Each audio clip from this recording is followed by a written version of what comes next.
A gente segue falando sobre esse assunto porque o prazo para registro de candidaturas presencialmente para as eleições termina hoje às 7 da noite. O prazo para os pedidos de forma online terminou às 8 horas da manhã desta segunda. Faltando 3 horas para o fim do prazo, portanto, o Paraná já tem 9 candidatos apresentados nas convenções partidárias como os concorrentes ao governo do estado apresentados. Entre os candidatos ao Senado, 10 solicitaram o registro. Os partidos ou então as federações, né, esse ano a gente chama assim, podem apresentar então apenas uma candidatura à presidência, governador e também senador com os nomes dos suplentes. No caso do registro para concorrer a ser deputado estadual, deputado federal, aí cada partido pode apresentar lá o número de candidatos que tem e que tentam ocupar alguma dessas cadeiras.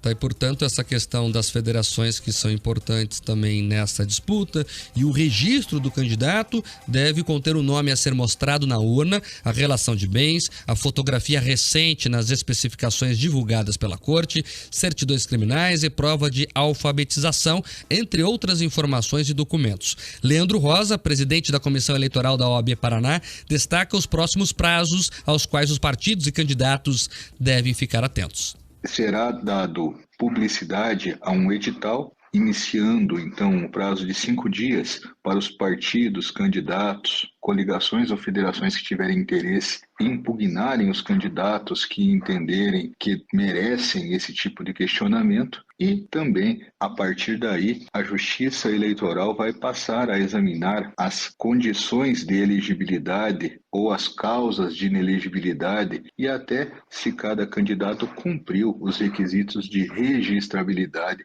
para ficarem regularmente inscritos e disputarem as eleições deste ano de 2022. Até o dia 12 de setembro, 20 dias antes da data marcada para as eleições, é o período onde está marcado pelo calendário eleitoral para que a Justiça encerre o julgamento de todos os registros de candidatura daqueles que pretendem disputar as eleições deste ano de 2022. Bom, então até a tarde de hoje, aí último dia, último prazo para que os partidos façam o registro até às 7 da noite de forma presencial lá no TR. Eu fico pensando quem é o candidato que deixa a sua candidatura para tarde do limite da data para fazer o registro. Corajoso, né? Corajoso, emocionante, brasileiro raiz, né?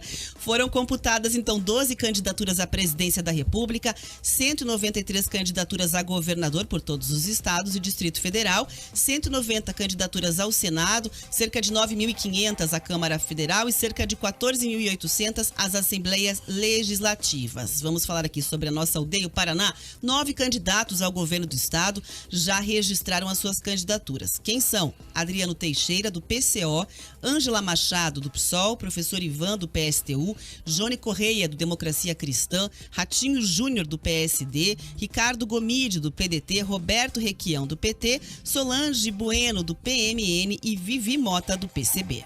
Na corrida ao Senado, 10 postulantes também confirmaram suas solicitações junto à Justiça Eleitoral.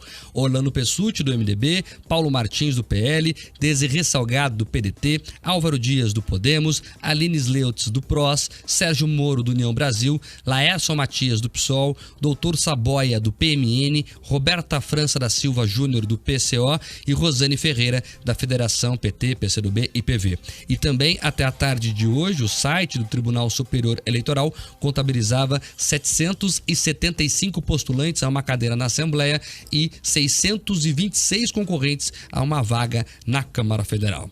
Todos os dados sobre as candidaturas você encontra, ouvinte, quem está acompanhando pela live também, né, na plataforma do TSE, Divulga Candicontas, pelo endereço divulgacandicontas.tse.jus.br. Tem também o Voto na RIC, que compila bastante informação sobre as eleições, tá? Tem lá, é só entrar lá. A Rafaela me questionava aqui durante o intervalo sobre a questão das declarações de bens dos candidatos. Elas ficaram muito piores, tá? No sentido de entregar menos informação, de ficarem menos transparentes. Antigamente, por exemplo, Rafaela, era uma ferramenta muito boa para nós jornalistas e para qualquer cidadão que quisesse investigar. O candidato tinha que colocar ali as empresas que possuía. Por que isso era importante? Porque aí, ao longo do mandato, você podia ver, mas essa empresa aqui ganhou a licitação aqui, mas ela tem como sócio o candidato, ou quem ganhou a eleição, não sei. Isso era importante para a gente fazer essa apuração. Agora isso não aparece mais, por exemplo, né? As informações estão cada vez menores nesse sentido. E tem candidata, a Rafaela até brincou, que é mais rica que alguns candidatos aí, né? Sou mais rica que alguns candidatos, acredite se quiser. Muito estranho, Marcos Souza. Muito estranho isso. A Lava Jato, se eu não me engano, já chegou a usar também dados de declarações eleitorais, teve até críticas à época e tal, justamente para poder entender exatamente esse caminho de dinheiro em situações que eram suspeitas, não é verdade, Marcos? É isso. E é ruim, Rafaela, porque quanto mais informação, melhor. Quanto mais transparente o processo, melhor para o eleitor, né? Que tem ali mais uma ferramenta até para escolher o seu voto. Veja, o eleitor, ele vota por diferentes motivos. Tem gente que vota porque acha o cara simpático ou a mulher simpática. Tem gente que vota porque é uma boa mãe de família. Tem gente que escolhe o candidato por isso. Porque tem uma ideologia igual a minha, porque é honesto, porque tem um plano de governo acertado. E tem gente que poderia votar, por exemplo, Rafael, porque eu não quero que seja alguém que tenha empresas que contratem com o poder público, sei lá. Tem um apartamento na França e não declarou, exato. Não aparece aqui. Também é importante. Coisa. Então, quanto mais transparente for essa declaração de bens, melhor, né? Não deveria ser a preocupação principal numa democracia, pelo menos utópica, são ideias e projetos e valores de um candidato, mas no Brasil, né, amigo? Então, Mark, mas tem um essa questão econômica é importante. Tem um parâmetro interessante, porque, por exemplo, no caso de um político que já foi eleito, você consegue comparar também o crescimento de patrimônio dele quando é transparente, né? Sim, quanto ele enriqueceu na perfeito. política. Até porque tem gente que é político há décadas a fio, né? Nunca teve outra profissão. Aliás, Rafael, é uma boa discussão essa. Você pedir para a maioria dos candidatos apresentarem a carteira de trabalho deles, mas que nem a nossa. Entendi. A azulzinha ali assinada, carimbada, com as férias, com não sei o quê, com a contribuição sindical, né? Porque tinha. Então, assim, eles vão passar apertado, hein? Eu tenho a impressão aí. Pega os principais candidatos e pede para mostrar a carteira de trabalho. Vê quanto tempo eles tiveram de fichamento assinado, como diria os meus avós lá em Piraí do Sul. Agora, 16h21.